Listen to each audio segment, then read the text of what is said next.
Témoignage d'un ex-sataniste numéro 8. Ce témoignage est la 8e partie d'une série de 13 numéros. Pour en bénéficier totalement, il vous faut lire les 12 autres parties, dans l'ordre des numéros. Pendant que les catcheurs passent sur la route, premièrement, s'il y a une femme enceinte, elle va automatiquement perdre sa grossesse par une fausse couche. Deuxièmement, ils volent même la fécondité des jeunes filles. Il y a certaines filles qui se retrouvent stériles parce qu'elles ont suivi des catcheurs dans leur jeunesse. Troisièmement, ils ravissent aux jeunes filles la chance de se marier. La Bible dit ceci, dans Ecclésiaste chapitre 7 verset 14, « Au jour du malheur, réfléchis. Bien-aimé, réfléchis, cherche à connaître l'origine de la situation que tu traverses. Tu peux te mettre à condamner des gens, alors que ton malheur vient peut-être du fait que, dans ta jeunesse, tu étais attiré par des catcheurs qui passaient et que tu avais suivi, ignorant les conséquences de l'acte que tu posais. Dieu dit dans Jérémie chapitre 33 verset 3, « Invoque-moi, et je te répondrai, je t'annoncerai de grandes choses, des choses cachées, que tu ne connais pas. » Et ainsi lorsque les catcheurs sont dans le stade en train de se battre, ils commencent tout d'abord par des techniques de combat qu'ils ont apprises dans la lutte. Dans la lutte, il y a d'abord ce qu'on appelle lutte gréco-romaine, après cela vient le libre olympique, et enfin la self-défense. J'avais aussi fait toutes ces techniques de combat que je viens de vous citer. Et après il passe à la deuxième étape. Cette étape du combat est satanique et c'est à ce niveau que vous voyez les démonstrations de puissance. À un moment du combat, on sonne les trompettes. Cela a deux fonctions, arrêter les légions de démons de l'adversaire et faire venir les légions des démons favorables à ce catcheur-là. Quand les démons invoqués quittent le monde de Satan et viennent, ils entrent dans le stade, marchent d'abord sur les têtes des spectateurs avant d'arriver au ring. C'est ainsi que quand vous observez bien, vous voyez des gens qui vont au catch, et rentrent chez eux fatigués.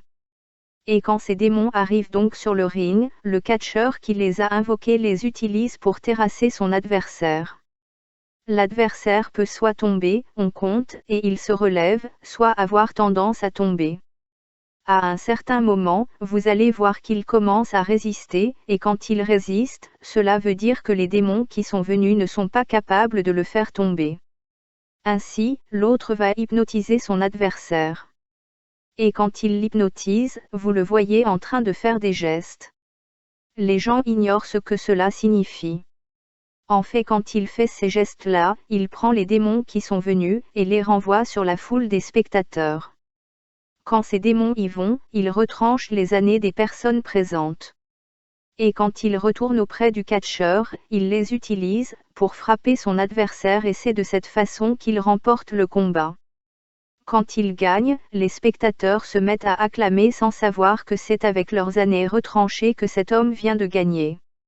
Bien-aimé, il n'y a que Dieu seul qui connaît le nombre d'années que nous allons faire sur cette terre. Mais à cause de ce genre de spectacle, le diable a déjà retranché des années à la vie de beaucoup de personnes. C'est la raison pour laquelle certaines personnes meurent précocement. Nous savons que nous mourrons tous. Mais s'il faut mourir, il faut mourir au temps fixé par Dieu et non au temps fixé par le diable. Pour toi qui es déjà allé dans un stade pour voir le catch, sache qu'il y a des années de ta vie que le diable a déjà retranchées. Et si ce sont tes enfants ou ton mari qui aiment le catch et qui ont déjà assisté à un match de catch, sache également que Satan a déjà retranché des années à leur vie. Combien de fois te es-tu déjà rendu dans un stade où se dispute un match de catch? Combien d'années te reste-t-il encore?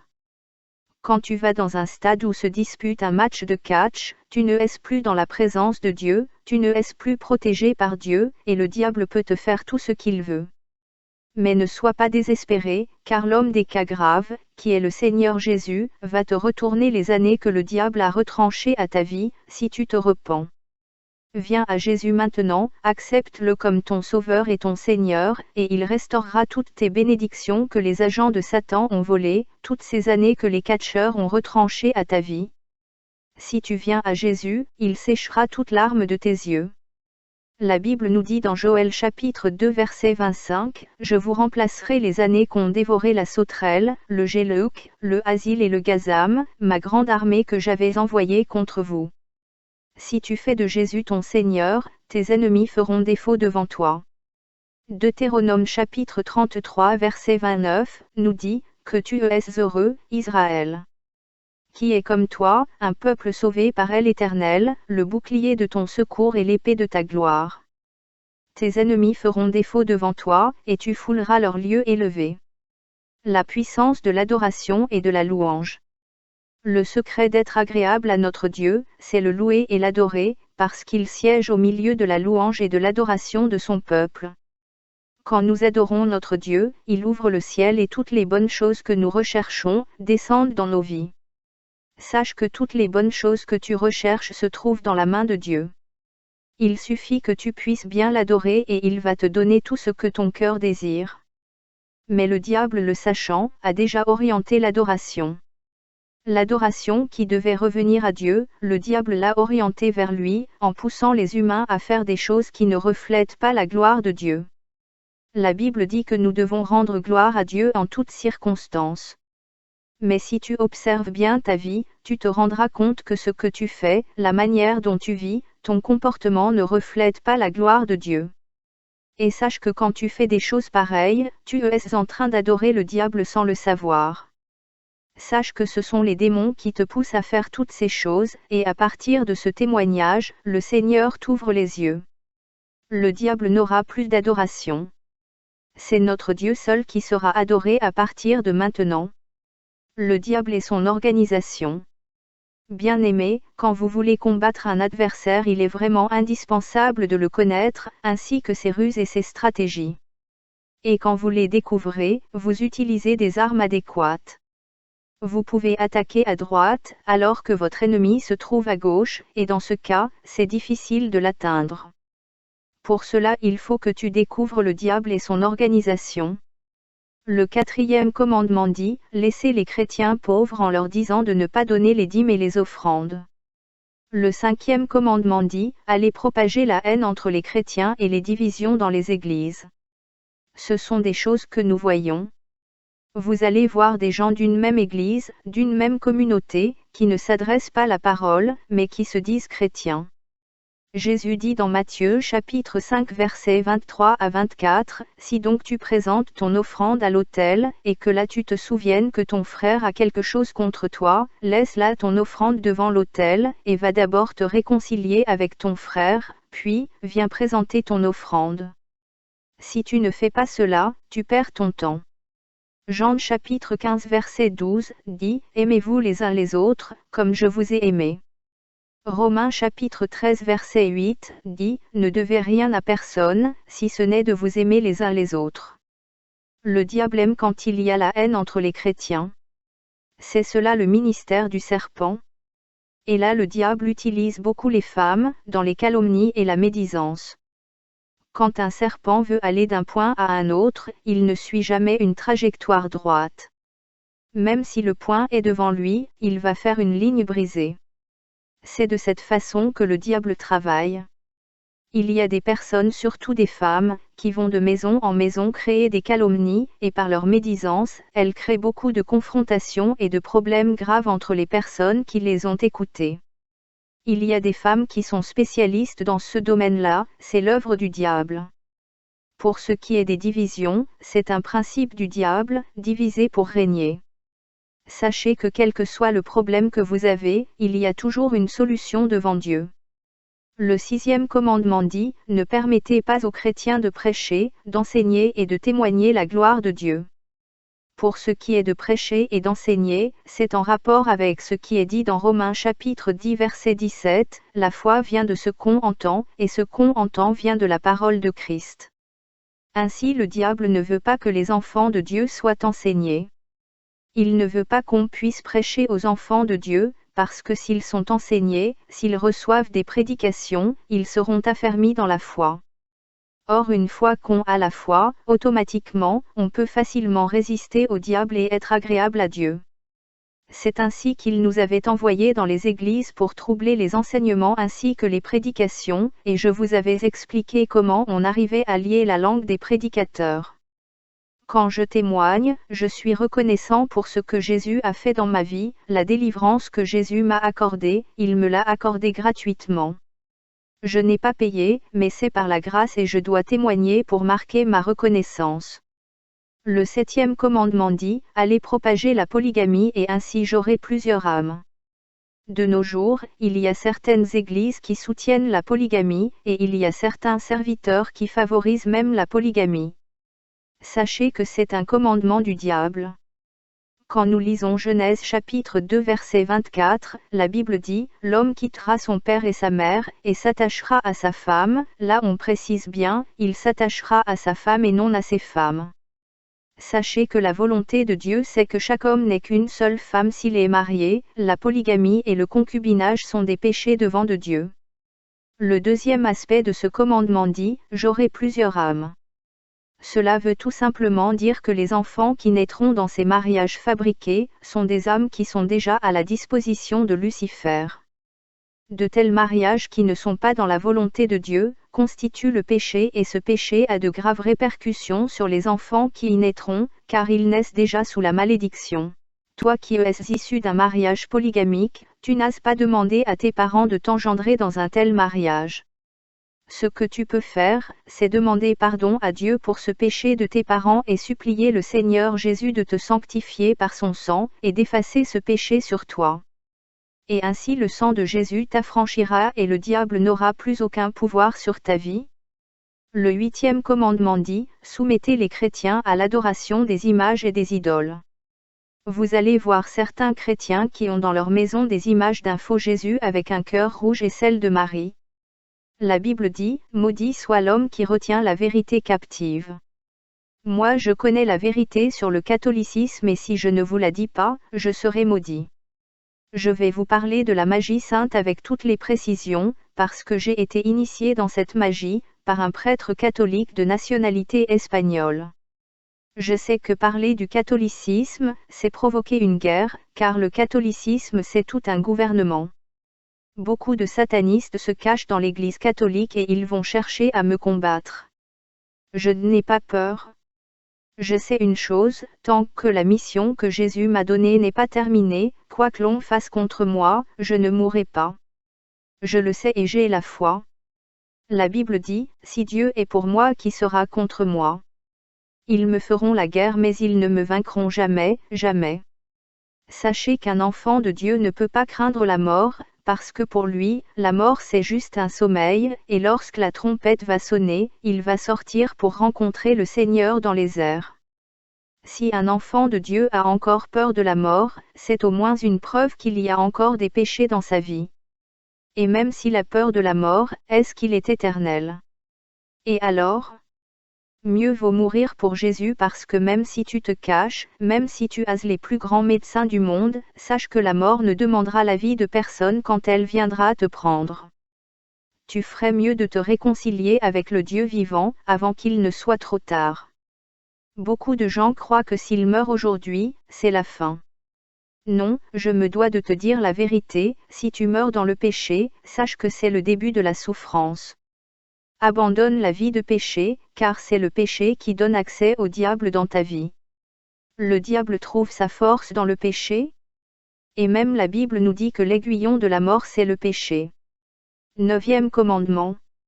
Le 9e commandement comporte 2 volets. Le culte des ancêtres. Le premier volet dit, soumettez les chrétiens ou l'humanité entière au culte des ancêtres. Parlant du culte des ancêtres, je peux vous donner un exemple terre à terre. Il y a des gens qui, par inadvertance, laissent tomber un peu de nourriture par terre pendant qu'ils mangent et se disent, ça, c'est la part des ancêtres. Et quelques minutes plus tard, vous constatez que la nourriture est toujours là, et parfois il y a même des fourmis qui viennent s'y déposer. Mais bien aimé, c'est vraiment absurde. C'est le diable qui vous torture de la sorte. Vos ancêtres sont-ils devenus des fourmis? Je vous donne un autre exemple de culte des ancêtres. Il s'agit du tribalisme. Lucifer lui-même nous avait dit que le tribalisme dans l'Église c'est le culte des ancêtres. Il y a certaines églises où le tribalisme bat son plein, on nomme les gens en fonction de leur tribu. En tant qu'enfants de Dieu, nous avons un même Père, Dieu. Donc si vous voyez des églises où il y a le tribalisme, sachez que c'est le diable qui y règne. Toujours parlant du culte des ancêtres, dans certaines religions, on vous dira qu'atteindre Dieu, c'est difficile. Mais qu'il y a quand même des gens qui, durant leur vie terrestre, ont vraiment tendu vers la perfection, et ces gens-là on les appelle des saints. Ainsi ils vous disent qu'il faut d'abord prier les saints, et ceux-ci à leur tour adresseront la prière à Marie qui à son tour l'adressera à son fils Jésus et Jésus à son tour l'adressera à son Père. Mais bien-aimés, pourquoi cette longue gymnastique ? La Bible dit dans 1 Timothée chapitre 2 verset 5, « Car il y a un seul Dieu, et aussi un seul médiateur entre Dieu et les hommes, Jésus-Christ. » C'est au nom de Jésus seul que nous devons prier. Jésus lui-même avait dit, « Tout ce que vous demanderez en mon nom, vous l'obtiendrez. » Pourquoi donc cette longue gymnastique ? Il n'y a de salut en aucun autre nom si ce n'est le nom de Jésus. La télévision. Le deuxième volet du 9e commandement dit, « Soumettez les chrétiens à la télévision et ainsi ils ne pourront pas résister à la tentation. » Regardez vous-même la jeunesse d'aujourd'hui. Elle est détruite à cause de la télévision. On cherche à être vedette parce qu'on veut faire comme tel musicien. On cherche à s'habiller de manière ordurière, parce qu'on veut imiter les vedettes qu'on a vues à la télé. Sachez que nous ne devons pas regarder n'importe quoi. Bien-aimés, nous sommes des enfants de Dieu, nous sommes dans le monde mais nous ne sommes pas du monde. Aujourd'hui, il y a des sœurs qui ne savent plus comment s'habiller à cause de la télévision. Il y a des chrétiens qui ne connaissent même pas 2 passages bibliques. Mais quand tu leur parles de tel ou tel autre film, ils sont en mesure de t'expliquer toutes les séquences du film. Ils connaissent tous les épisodes par cœur et ils te les expliquent comme s'ils étaient là lors de la conception de ce film. Ils t'expliquent même ce qu'on n'a pas dit. Ils te disent par exemple, à ce niveau-ci, on devait plutôt faire telle chose. Mais ne leur demande pas de te donner un seul passage de la Bible, ils ne le sauront pas. C'est ce genre de chrétiens qui remplissent les églises aujourd'hui. Sachez que tout passera, mais la parole de Dieu demeure éternellement. Pourtant tu donnes de l'importance aux choses éphémères, et tu négliges la parole qui donne la vie, qui guérit, sauve, bénit, et délivre. Tu négliges l'essentiel. Mais dans les 24 heures chrono, tu es le numéro 1, dans les prisons break, tu connais tout, tu expliques même les épisodes qu'on est en train de préparer et qu'on n'a pas encore tourné. Mais bien-aimés, faites attention. Il y a aussi des soi-disant films chrétiens tels que Karashika. Beaucoup de gens croient que ce film est un film chrétien. Sachez que ceux qui le tournent ne sont pas des chrétiens. Qui a déjà donné sa vie au Seigneur Jésus en regardant seulement le film de Karashika. Ces films on les voyait déjà dans le monde de Satan, avant qu'il n'arrive dans ce monde-ci vers les années 1999-2000. Déjà en 1994 on le voyait déjà dans le département du Prince Talus. Le Prince Talus c'est ce démon-là qui joue une influence négative sur toutes les personnes qui portent le nom de Guyenne. En étudiant l'homme, Lucifer nous avait dit, l'homme dans sa nature est plus attiré par le mal que par le bien. Ainsi quand vous voyez ce film, on montre d'abord les choses mystiques, ce n'est que vers la fin qu'on vous montre une petite séquence d'un serviteur de Dieu qui triomphe. Mais en voyant ce film, l'on retient plus ce qui est négatif. C'est l'envoûtement. Fuyez les films d'horreur, des zombies, des vampires, etc. Évitez de regarder ces films-là. Car ils créent la peur, et une fois que tu as peur, tu ne peux pas combattre le diable. Il y a certaines personnes qui ne peuvent même pas aller dehors la nuit parce qu'elles ont vu un film d'horreur. Est-ce que tu peux chasser les démons en tremblant ? Pour chasser un démon, il faut prendre autorité sur lui, mais si tu as peur, comment peux-tu le chasser ? Sachez que c'est le diable qui pousse les gens à tourner tous ces films d'horreur, de vampires, de zombies. Et la majorité de ceux qui tournent les films d'horreur sont des satanistes. Dans les jours à venir je vais vous citer le nom de quelques acteurs satanistes, comme l'homme qui a tourné le film de Blade, Wesley Snipes, c'est un sataniste tout fait. Toujours par rapport au deuxième volet du 9e commandement, il y a les films pornographiques. Il y a même des chrétiens qui ont de tels films dans leur maison. Qu'est-ce que tu recherches en regardant ce genre de film? Il y a même des jeunes gens qui vont sur Internet pour regarder des films pornographiques. Mais qu'est-ce que vous recherchez? Mes bien-aimés, nous devons craindre Dieu. Le 10e commandement dit, ne prononcez jamais le nom du soi-disant Créateur et de son Fils unique. Pourquoi cela? Parce que la Bible nous dit dans Romains chapitre 10 verset 13, car quiconque invoquera le nom du Seigneur sera sauvé. Voilà résumé tous les 10 commandements de Satan. Maintenant, si tu te retrouves dans l'un des commandements que je viens de citer, sache que le diable a une main mise sur toi.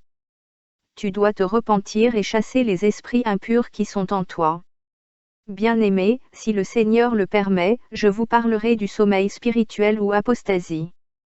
Il y a un homme sur cette terre qui n'a pas de père humain. Sa mère est une juive et son père c'est Lucifer. Cet homme-là c'est le capitaine Samanelli. C'est un multimilliardaire, et pour le moment, il est au Vatican parce que la papauté c'est l'ombre de l'Antéchrist. C'est donc en lui que va s'incarner l'esprit de l'Antéchrist. Il est déjà sur Terre, il est au Vatican et finance beaucoup d'ONG. Faites attention aux ONG, aux dons et aux cadeaux qu'on vous donne. Quand vous recevez ces choses-là, vous devez prier dessus avant de les utiliser. Ce sont des cadeaux empoisonnés. Je vous donnerai les caractéristiques des églises de Satan, je n'aurai pas vraiment le temps de citer le nom des églises, mais à partir des caractéristiques, vous-même vous saurez comment reconnaître les églises de Satan. Je vous donnerai même le plan d'action de Lucifer pour créer le sommeil spirituel dans l'église. C'est-à-dire l'apostasie qui n'est autre que l'abandon de la foi. Sachez que l'homosexualité, le mariage entre les pédés et les lesbiennes, c'est la volonté de Lucifer. Ça se trouve parmi les points qui sont sur son plan d'action. Dans ce monde mes bien-aimés, il y a deux armées en opposition. Il y a d'une part l'armée de Satan et d'autre part l'armée de Jésus. Pour l'armée de Satan, le commandant en chef c'est Lucifer lui-même. Pour ce qui est de l'armée de Dieu, le commandant en chef c'est Jésus, le roi des rois. Ces deux armées possèdent chacune deux parties. La partie invisible de l'armée de Satan, c'est le diable, les anges déchus et les démons. La partie visible ce sont les sorciers, les magiciens, les catcheurs, les rosicruciens, tous les humains qui travaillent pour le diable. Pour l'armée de Jésus, la partie qui est invisible, c'est Jésus et les anges qui sont restés fidèles à Dieu, et la partie visible c'est l'Église. Pas n'importe quelle Église, mais celle où on accepte la manifestation du Saint-Esprit. Que la grâce du Seigneur Jésus-Christ soit avec vous. Amen. Restez branchés sur cette chaîne s'il te plaît pour ne pas rater les prochains posts. Surtout n'oublie pas de vous abonner et activer la cloche s'il vous plaît. Que Dieu vous bénisse au nom du Seigneur Jésus-Christ.